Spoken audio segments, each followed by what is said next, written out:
I'm Tracy Miller and you're watching Eat and Explore. This is a show where we start in the TV8 kitchen, we cook a healthy treat, and then we head out to the countryside of Colorado. And today we're going to explore Sylvan Lake State Park. It's 40 acres of state park, but we're going to take it pretty easy today. I've got my kids in tow, they're running around, and we're going to hike the Sylvan Lake Loop, which is about 1.5 miles.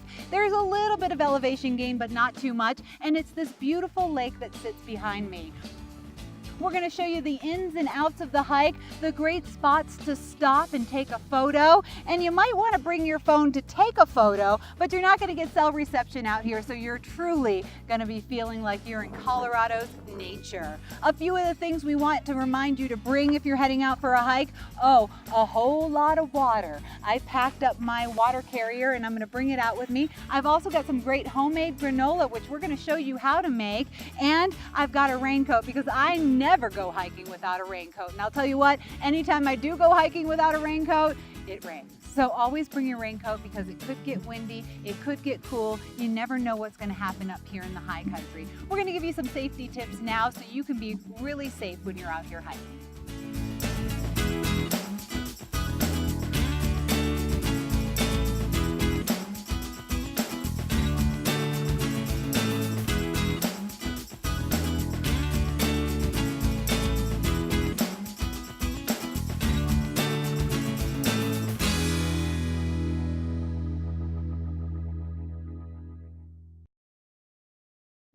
Welcome back to Eat and Explore. I've got my oven temperature set at 300 degrees and we're going to make a tasty snack today for a nice 1 mile hike.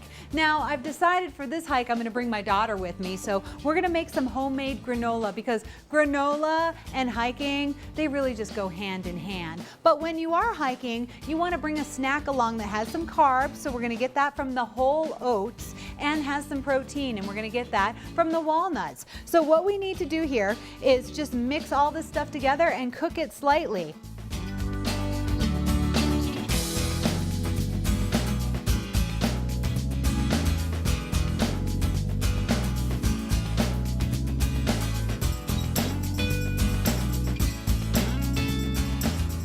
I have chosen some oatmeal. This is a whole grain, super easy to find in the grocery store. This is the stuff you eat for breakfast. I've got 3 cups of that, and I have a 1/2 cup of melted butter. Now that butter is going to give it its rich flavor, and it's also going to help it to toast up really nicely. So we're just going to put that melted butter right here in the bowl, kind of let it all sink down through those oats, and mixing in whole grains to your diet really is good for you.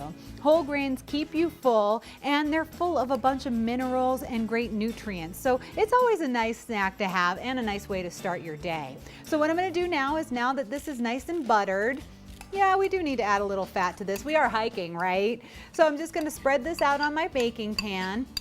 And I'm a big fan of cinnamon and sugar, pretty much on anything. But if you are too, then you're gonna love this trail mix because this is going to give you a nice cinnamon flavor. And cinnamon is actually super, super good for you. It helps to regulate blood sugar levels. So if you have any diabetes or you just wanna keep a calm and even mood throughout the day, a shot of cinnamon, which is something you can't do. So you have to mix it with your food, but a shot of cinnamon is a good healthy way to cook. So I'm going to add a little sugar too. I want some sweetness in my oatmeal today. I've got a tablespoon and a teaspoon of sugar here and a tablespoon of cinnamon. So that's going to give it a nice flavor. And I know my girls love cinnamon, so when we're out there on the hike today, if anyone starts to, you know, get upset or a little bit fussy or something like that, then a little shot of cinnamon trail mix will really be good for them. Now you can also make this and then heat it up for breakfast if you want. I would use all of the cinnamon and sugar that you have mixed in here, so I'm just gonna dump that right that way, and then I'm gonna mix it up a little.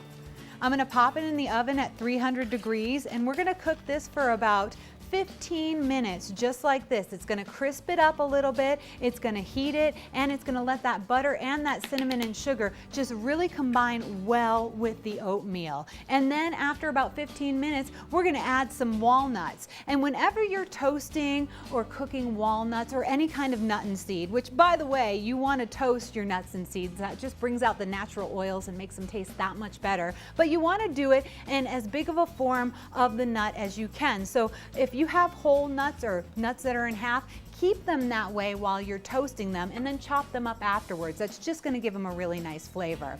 We're also going to add a little bit of honey in a few minutes when we add the nuts, and that honey is going to let some of those chunks of oatmeal stick together, so that's going to really give you that trail mix kind of feel. And then at the very end we're going to add a little coconut, and I've got something to tell you about coconut in just a minute. Right now though, let's get this in the oven at 300 degrees. We're gonna let that cook for about 15 minutes or so, and then, like I said before, we're gonna add a little bit of honey and a little bit of nuts. Those nuts are gonna toast up really nicely. They're gonna cook for another 10 minutes. We're gonna pull it out. We're gonna mix in some of the coconut, and I have shredded coconut here, and coconut is very interesting. I love the flavor of it. I love how it goes with this trail mix, but I was wondering, is it a fruit? Is it a seed? What is coconut? It's actually, if you're a botanist, you're gonna call it a drupe, but it can be considered a seed, a nut, and a fruit.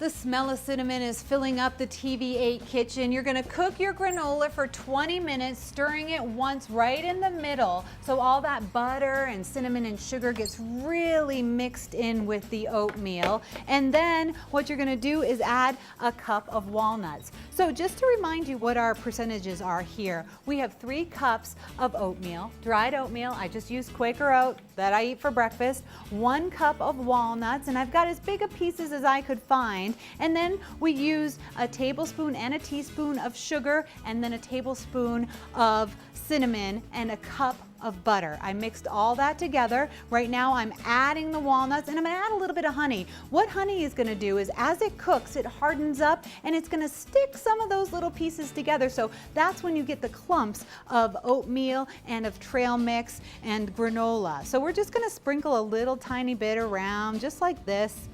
I don't want it too chunky, but I do want some of it to stick together so that my kids can grab a piece and keep on walking. We're gonna pop this back in the oven for about 10 minutes or so, stirring it once again, and then we're gonna let it cool down a little and add the coconut. At that time, we're gonna mix it all together. It's gonna be delicious. It's got a lot of different flavors, a lot of sweetness and nice cinnamon flavor as well. And it's gonna be a snack that's packed with protein from the walnuts and also carbohydrates from the oatmeal. And that's what you want when you're hiking. You want protein and carbs, and you also want a lot of water. So here we go. We're gonna let you know a little bit about the health benefits of this trail mix.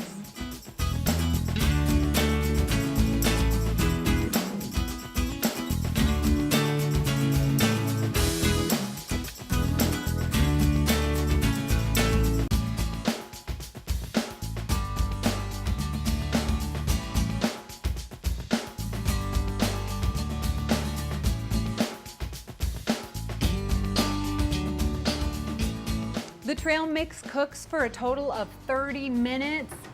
That doesn't take very long, does it? I actually make this in the morning sometimes just for a snack for the kids to go to school with. But since we're gonna be doing the Sylvan Lake Loop and I'm bringing my kids along, I thought this would be the way to go. It's still pretty hot, of course, since I just pulled it out of the oven, but we're just gonna stir it up, make sure everything looks good and is well blended. And then I'm gonna add about a cup of shredded, unsweetened coconut, and this is gonna make a perfect match for hiking out on Sylvan Lake Loop. So here we go, stir that up. You've got yourself some oatmeal, some trail mix, some granola, whatever you want to call it. I'm gonna eat it cooled and dry, but you could also heat it up and add it with milk if you had some leftovers. So I'm gonna let this cool down. I'm gonna put it in a baggie so that we can pack our bag to head out on our hike. We'll be right back.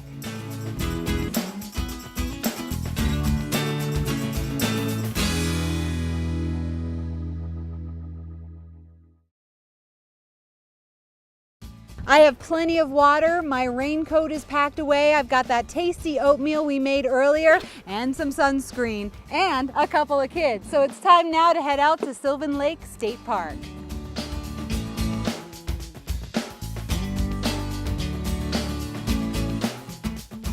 I packed my bag for a mile hike. For a longer trek, Dan Smith from Vail Mountain Rescue packs the essentials. When we go out on a rescue job, we're always carrying a pack. We're always looking like we're going to be out 3 days, and sometimes we are. We don't ask our guests to carry that. What we ask our guests to carry is something like this. You can lift it with one finger. When you take this pack off, this one weighs about 40 pounds. It takes a little work to get it off, but it carries everything we need for 3 days. This carries everything you need for 1 day and a mistake. If you get trapped out overnight, there's everything you need in this pack. Let's take a look at it. The first thing you need is rain gear. Here's a rain jacket.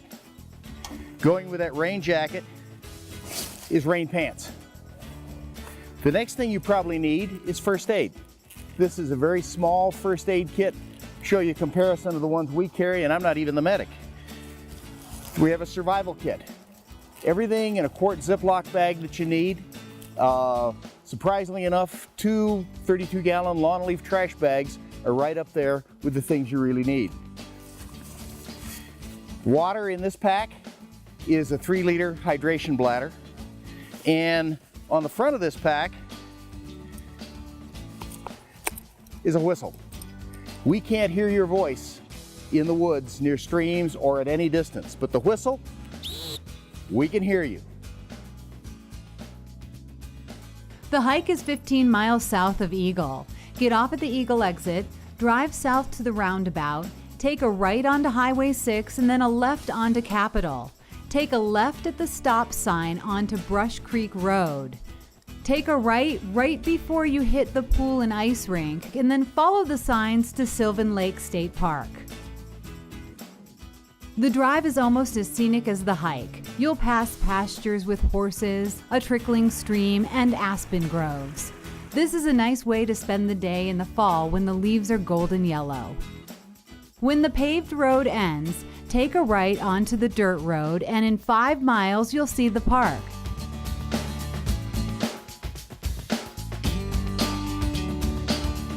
Hi. Hi. How much is it today? Day pass for Sylvan Lake State Park is $7. There you go. Thank you. The trailhead starts here to the left of the picnic in the parking area. It goes down a small hill and then slopes around the lake. It's mostly a single track and it's about 1.5 miles long for a very flat trail. Let's go check it out. When hiking with kids, I like to rotate line leaders so everyone gets to set the pace. Don't forget, the pace is really stop and go, and exploring nature is one of the best things you can do while hiking.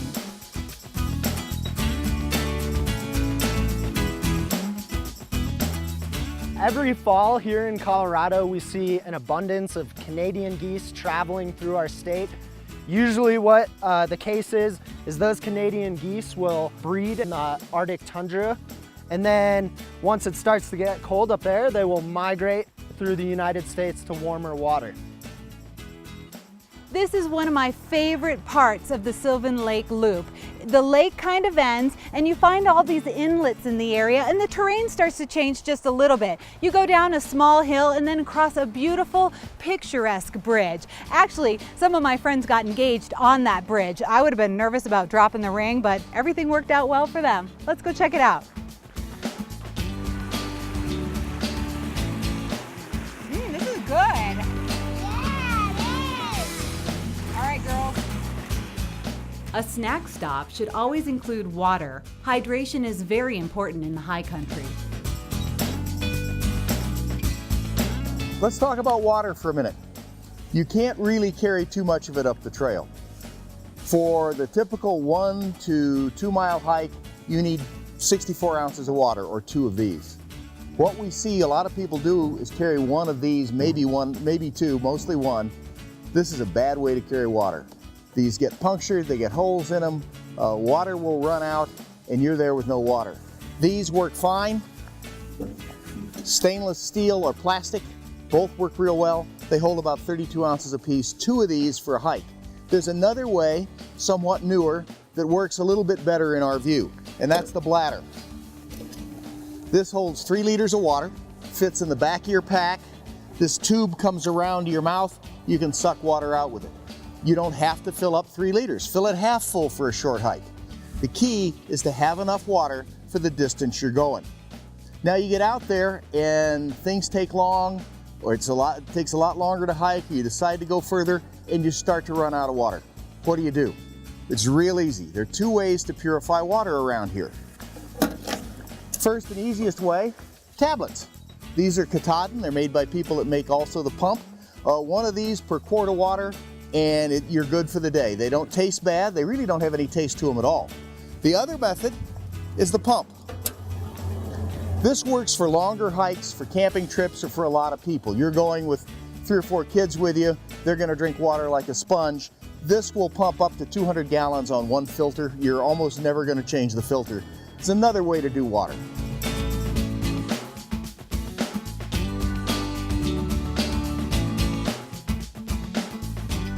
When you don't drink enough water, dehydration is going to result. And when you get dehydrated, the first thing that happens is you get a pounding headache. The second thing that happens is your judgment starts to disappear. There's no reason in our valley to get dehydrated. If you're going to go up high into the rocks, fill your water at the last watering hole. If you're going to stay down in the creek, there's water all around. If you get stuck out there, and if you don't have any purification, and you're out of water, don't quit drinking. The worst that's going to happen to you from drinking our water is you're going to get a little microbe called Giardia, and you're going to be sick, but that's going to take about 72 hours to start. We're going to find you by that time. So don't not drink water. If you're near a stream, make sure you stay hydrated. Stick around. When we return, we'll explore the second half of the Sylvan Lake Loop in Eagle, Colorado.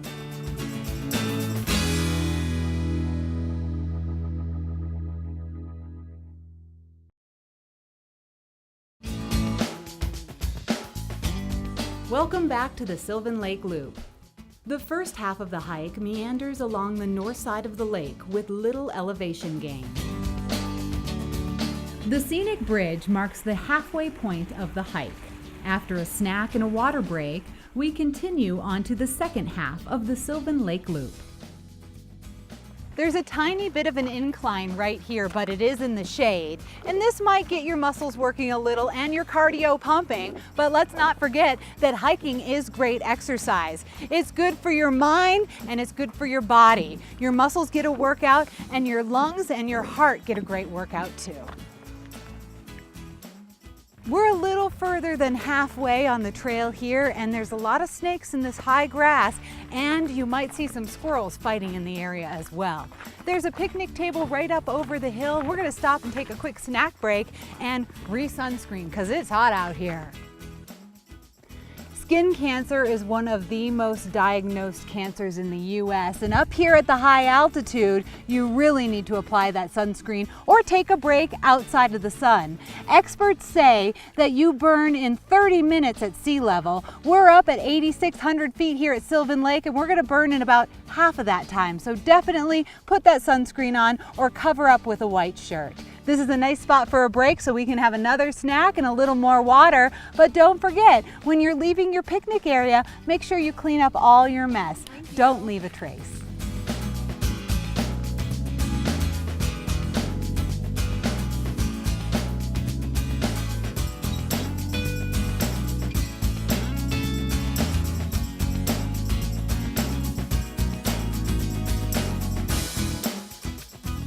The end of the trail opens up and oftentimes this spot is full of bugs, so be prepared to move quickly. Down here, there's great fishing with lots of logs and stumps for sitting.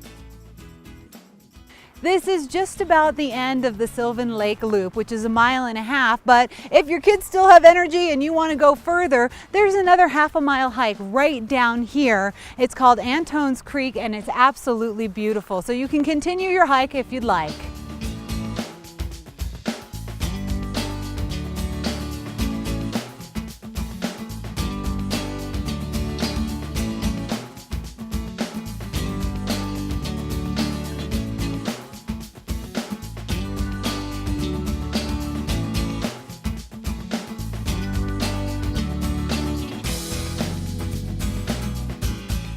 We had a great day out here at Sylvan Lake. The loop was about 1.5 miles, perfect for families or someone that just wants to get outside and enjoy it. From the kitchen to the trail, it's easy to have a wonderful day in colorful Colorado. If you'd like to learn more about Sylvan Lake State Park, they offer 40 acres of hiking and camping. Yeah, there's some easy hikes like this one, but there's also some tough ones where you're going to get a lot of altitude gain. So make sure you stop at the Visitor Center and find out all about Sylvan Lake State Park. There's also camping here. You can camp in a tent or you can have a plush night in one of the cabins. For Eat and Explore and Behind the Camera, I'm Tracy. Thanks so much for joining us.